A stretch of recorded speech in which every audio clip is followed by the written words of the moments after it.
Lorsque tu utilises la commande ping pour tester la connectivité entre des équipements, tu te contentes directement de la réponse que la commande ping te retourne sur ton écran. Eh bien, cette vidéo est faite pour toi. Parce que dans cette vidéo, je vais t'expliquer que le vrai problème n'est pas justement de faire un ping, mais plutôt de comprendre la réponse minutieusement que ping te retourne. Alors, dans cette vidéo, je te montre exactement comment tu peux lire et interpréter les résultats d'un ping. Sans tarder, on va directement basculer sur l'ordinateur pour voir en réalité comment les pings fonctionnent et lire attentivement et correctement les résultats d'un ping. Alors, ce que je vais faire, c'est tout simplement lancer CMD, l'invite des commandes. Je vais faire tout simplement CMD, j'appuie sur Entrée et là, je vais essayer de faire un ping vers Google. Alors, je fais ping 8.8.8 et là, je commence à recevoir les réponses de ma requête ping.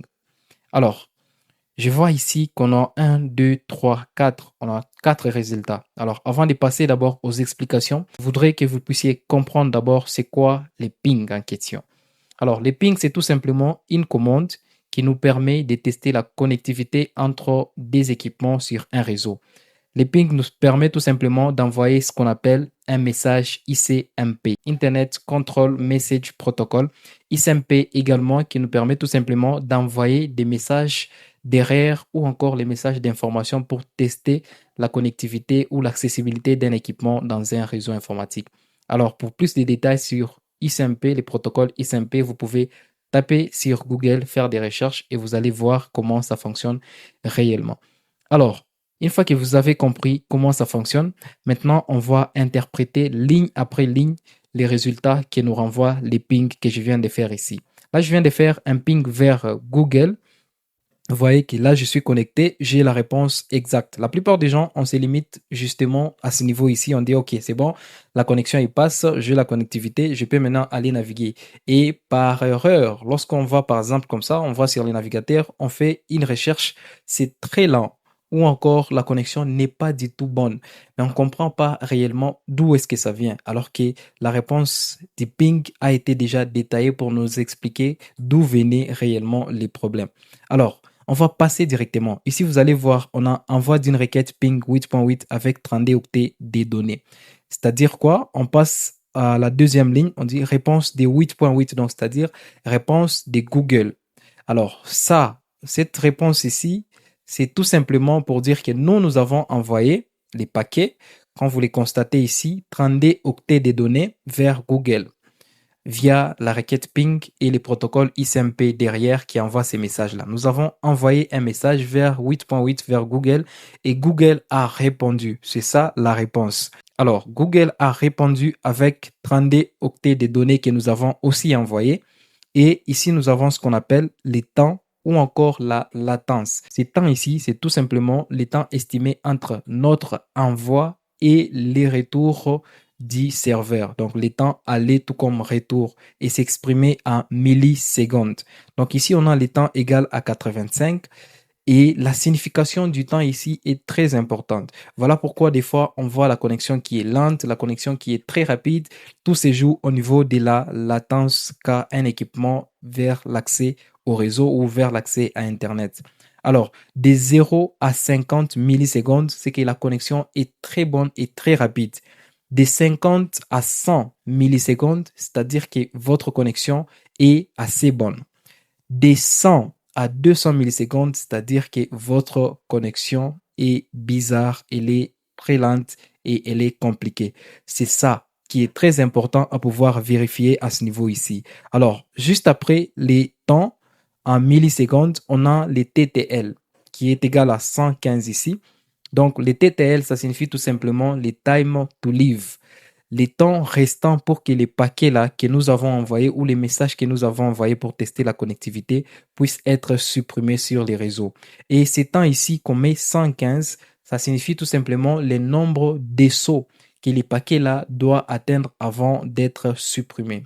Et ces sauts-là, c'est tout simplement les routeurs, c'est-à-dire qu'il nous reste ou qu'il restait plutôt à ces paquets 115 sauts pour pouvoir être supprimés. Si ces paquets-là partent et qu'il fait 115 sauts, sans arriver à la destination, c'est-à-dire si le chemin réseau est trop long, sans arriver à la destination, il va être supprimé et ici, on n'aura pas de réponse. On nous dira que l'hôte est injoignable.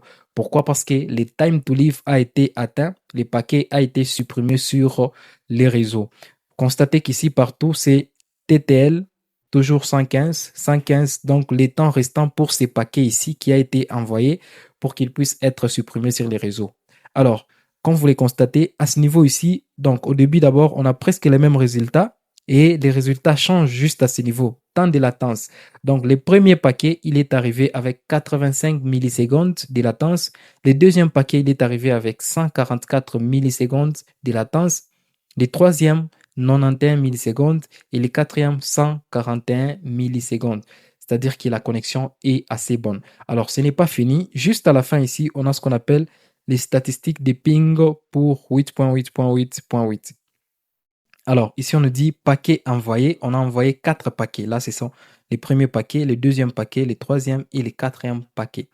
Et donc, on a envoyé 4 paquets et on a reçu 4. C'est-à-dire que Google nous a aussi retourné 4 paquets et perdu 0. C'est-à-dire qu'on a fait une perte de 0%. Ici, on nous dit qu'on a la durée approximative des boucles à millisecondes. Donc, la durée approximative de ces réponses ici à millisecondes. Donc, on nous dit que le minimum, c'est 85 millisecondes qui est là. C'est ça, le minimum. Le maximum, c'est 144, je pense, qui est quelque part ici. Voilà.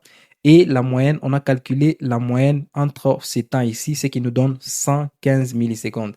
C'est-à-dire, comme je vous l'ai dit au début, tout simplement entre 50 et 100 millisecondes, la connexion elle est assez bonne. Entre 100 et 200, la connexion n'est pas du tout bonne. La connexion elle est un peu bonne. Elle est moins bonne. C'est-à-dire que là, moi, je n'ai pas une bonne connexion. Je n'ai pas une très bonne connexion. Pourquoi? Parce que la latence chez moi, elle est quand même élevée. Elle est à 115 millisecondes. Et pour les techniciens, par exemple, lorsque vous choisissez un fournisseur d'accès Internet dans votre entreprise, vous devez justement vérifier quelle est la latence entre la connexion de votre fournisseur et vous. Voilà donc comment vous pouvez utiliser les pings pour analyser les résultats que Ping vous donne et comprendre réellement d'où viennent les problèmes dans votre réseau. Par exemple, les problèmes de la latence et la connexion qui est trop lente. Alors, c'était donc l'astuce du jour. Si vous voulez beaucoup plus de notions sur ces thèmes, faites-moi savoir en commentaire. Je serai donc ravi de pouvoir vous faire des nouvelles vidéos et ciao.